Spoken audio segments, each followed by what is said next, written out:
Hello, good morning, students.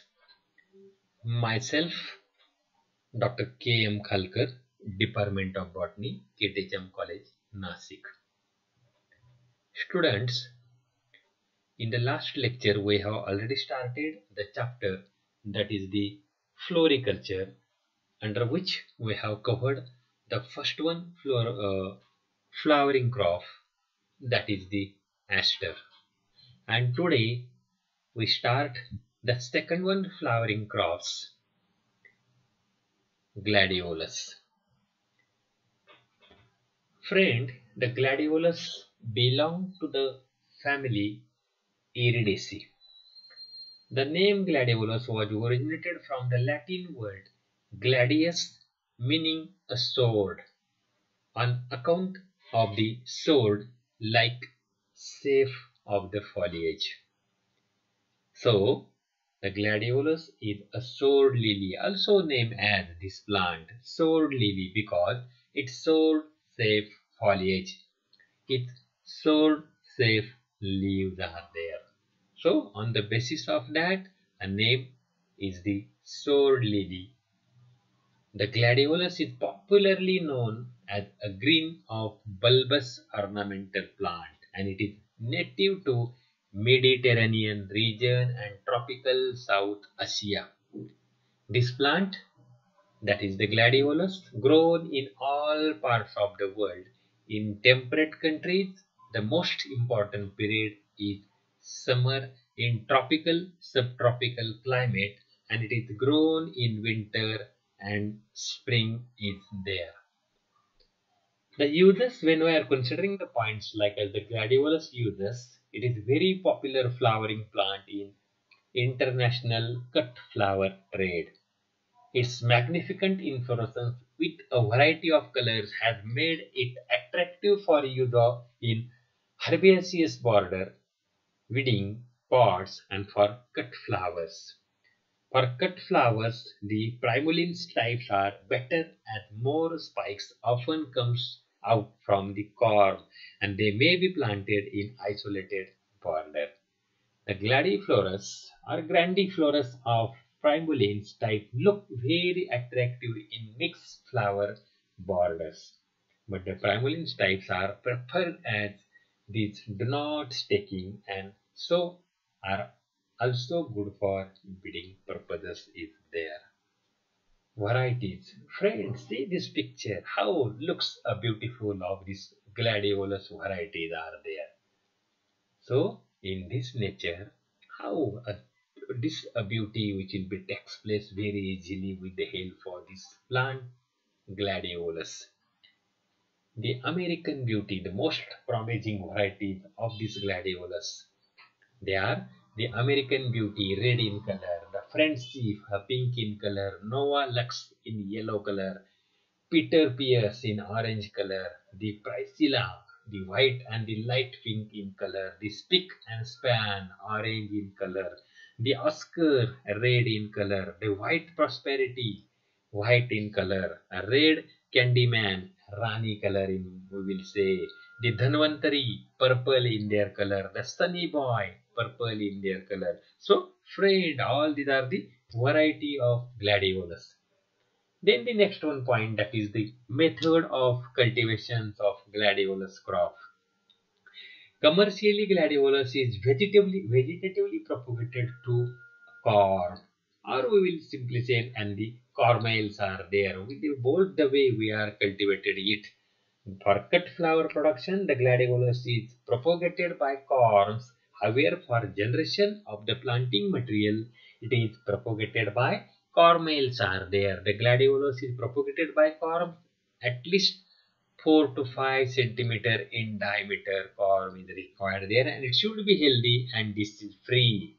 To obtain a good results is there. A conical shaped corm preferred over a flat one as it gives a better flowers are there. The soil required for this gladiolus crop plant can be grow a wide range of the soil from a light sandy to a clay loam, but deep, well-drained, friable, rich in organic matter and nutrients are preferable.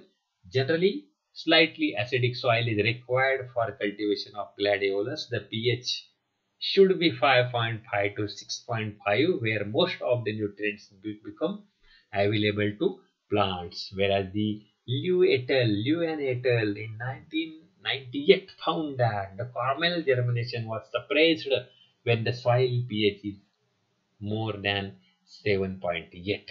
Means the plants are generally grow from neutral soil, that is the 7.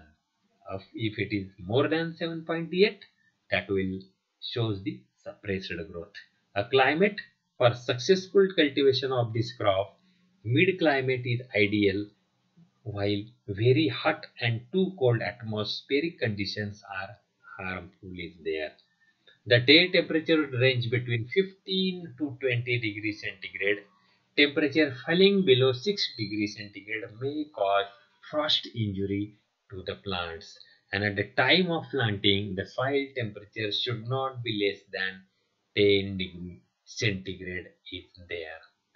The time of planting of this gladiolus plant for flower productions and for any corm sizes, a spacing of 30 to 45 centimeter from the row to row and 15 to 20 centimeter corm to corm is maintained there. Depending upon the soil condition and soil of the corm, the spacing may be vary there, and the corm should not be planted too deep nor too shallow. The depth of the planting should be 2 to 5 centimeter of the ground level. That also depend upon a quality of soil.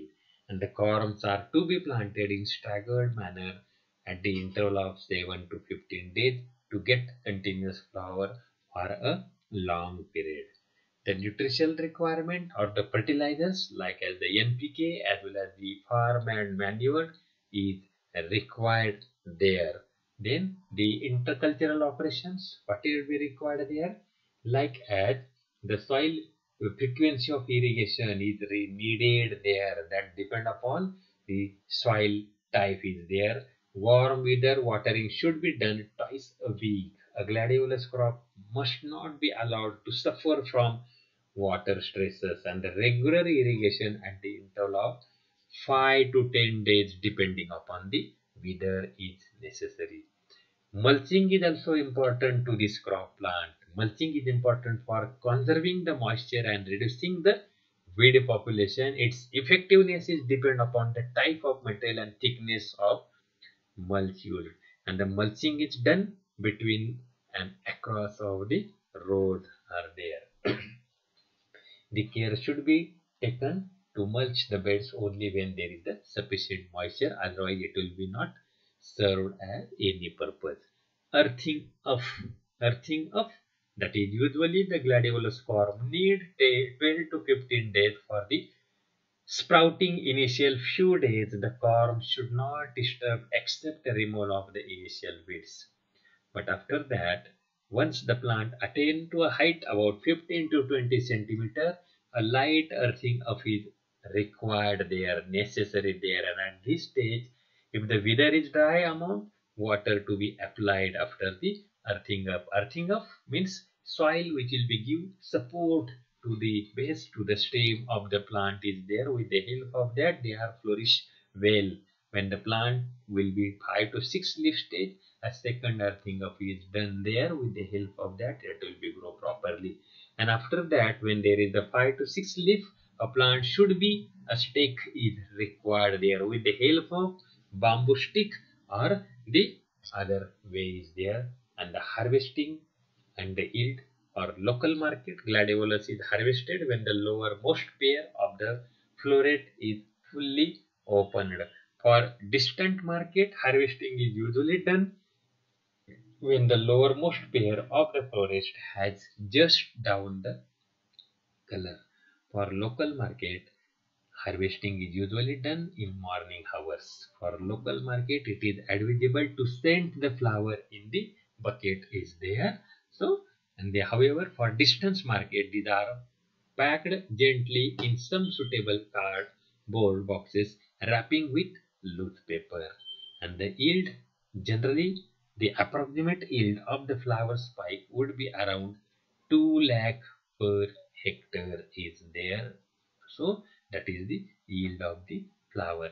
And after harvesting, a grading is essentially there. There are the 4 grades make there, like as the fancy, that is the tough. Next one is the special, next to special standard, and the for local a utility is there. That depend upon the spike length. If it is more than 107 centimeter, known as fancy, in which number of the florets are 16. Special, the size is 96 to 107 centimeter, number of florets are 15. Standard, the spike length is 81 to 96 centimeter and the number of the florets are 12. And the utility, a spike length is 81 centimeter up to 81 centimeter, number of florets are 10 there. On the basis of the grading is done. After the grading, a proper storage of the corm and the cormels are very important, and otherwise storage rot a corm may occur due to the fungal infection. The corm are stored in a single layer in wooden trays having a bottom. With the help of that we will obtain the next crop. For gladiolus 4 to 10 degrees centigrade cold temperatures are required, whereas for the corm a special temperature and a special ideal condition is required here. With the help of that we will store it very properly. The disease of this, that is the various diseases, like as we will say the fusarium rot, that is the fungal diseases, grey mold, that is the botrytis cinerea, that is the fungal diseases. They are control measure by removing the old flowers, or with the help of use of the disease free corm stalk we will avoid the soil borne disease, that is the fusarium rot is there. Then the pest, they are a different type of the pest.